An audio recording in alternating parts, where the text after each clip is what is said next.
haki yenu isipozidi hiyo haki ya waandishi na Mafarisayo, hamtaingia kamwe katika ufalme wa mbinguni.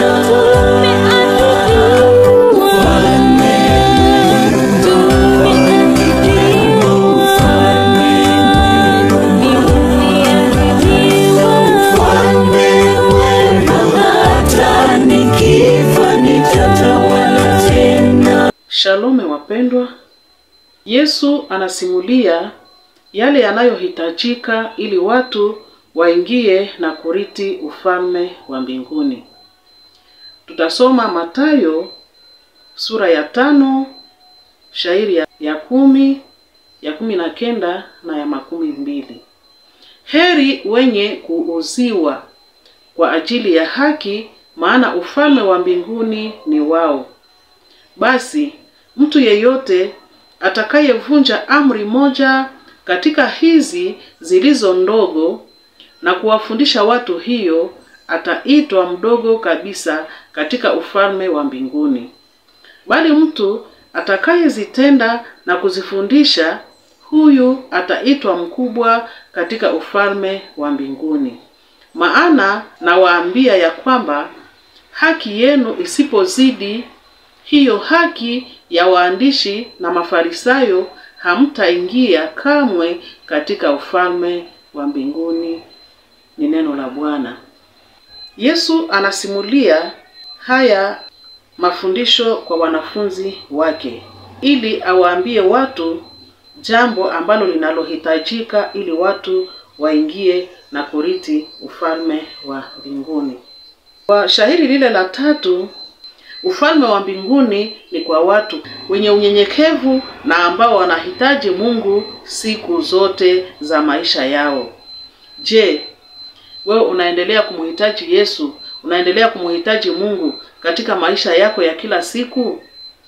Au labda unafikiri umeeneza na hauwezi tena kumhitaji Mungu katika mambo yako? Shairi la 10. Yesu anaposema heri wale wanaouziwa kwa ajili ya haki, kwa maana ufalme wa mbinguni ni wao.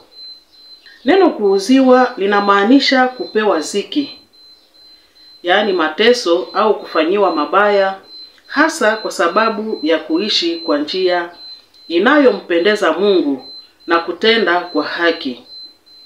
Wale wanaokumbana na mateso kwa ajili ya haki ni watu ambao wanajitahidi kutenda mema na kusimama kwenye ukweli, hata kama wanakabiliwa na upinzani au wananyamazishwa. Ni watu ambao wanaopitia mateso katika mambo ya kijamii, sawa mambo ya kisiasa, mambo ya kidini, ndani ya jamaa, katika kazi. Wakati unataka kushikilia ukweli, unapata matatizo, unapata mateso katika kuandika au katika kuzungumuza namna unyanyasaji unavyofanyikana kwa ajili ya haki. Yesu anaambia wanafunzi wake kuwa kuna baraka katika kuamua kutenda kwa haki ingawa inakuletea matatizo. Wakati unapouziwa, wakati wanapokuletea ziki, wanapokuletea mateso kwa ajili ya haki, una nafasi katika ufalme. Hili neno linatayarisha moyo wa kila mtu, kila mfuasi wa Kristo kuwa na matumaini kwa Mungu. Hata unapokabiliwa na changamoto na mateso, wakati katika jamii, katika dini, katika kazi, unapotenda haki lakini unaletewa ziki, ufalme wa mbinguni kwa wale wanaosimama na kuishi kwa njia ya haki, na hii ni zawadi kubwa kwao ambayo Yesu anajulisha ya kwamba ni heri kwa wale wote wanaoletewa ziki kwa ajili ya haki wanayoitenda, kwa maana ufalme wa mbinguni ni wao. Shairi la 19. Yesu anaposema, kwa hivyo mtu yeyote anayevunja moja wapo ya amri hizi ndogo na kuwafundisha watu hivyo, ataitwa mdogo katika ufalme wa mbinguni. Lakini yeyote anayeshikia amri na kufundisha hivyo, ataitwa mkubwa katika ufalme wa mbinguni. Yesu anaanza kuonesha umuhimu wa amri za Mungu na jinsi zinavyoweza kushughulikiwa au namna tunavyoweza kuzitumikia. Hata amri zinazoonekana kuwa ndogo, Yesu anaonesha ya kwamba zina thamani kubwa na zinastahili kuzingatiwa, zinastahili kuheshimiwa. Hakuna amri inaweza kupuuziwa au kukataliwa. Yesu anataka sisi wafuasi wake tuwe makini ndani ya maamuzi yetu, kwani kila amri, kila neno ambalo lilitoka katika kinywa cha Mungu, neno ambalo Yesu alilisema, lina umuhimu wake katika kutimiza mapenzi ya Mungu. Tusidharau hata neno ndogo ili tusiweze kuonekana ya kwamba tunadharau mapenzi ya Mungu katika maisha yetu. Shairi la 12. Yesu anaposema, kwa maana ninawaambia, ikiwa haki yenu haitakuwa ya ziada kuliko ya waandishi na Mafarisayo, hamtaingia kamwe katika ufalme wa mbinguni. Haki haipashi kuwa tu juu ya matendo na sheria, bali inatakiwa kuingizwa katika moyo ama kuanzia katika moyo. Yesu alisema Wafarisayo ni watu ambao wanaoonesha mambo kwa nje tu, lakini mambo ya moyo hayako kabisa.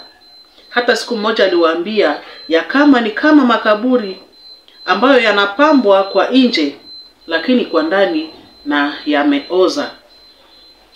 Wakati Yesu anaambia neno hili wafuasi wake, tuelewe ya kwamba ili mtu aingie katika ufalme wa mbinguni, anapaswa kuwa na uhusiano wa kweli na wa ndani pamoja na Mungu. Kuwa mtu wa haki, kuwa mtu wa matendo inayohitajika na ile ambayo inayotokana na imani yako ambayo ulipata kwa Mungu. Ile ambayo inayotokana na utii wako wa kweli kwa Mungu. Kwa kumtii Mungu ndipo unatenda matendo ambayo itaonekana kwa watu.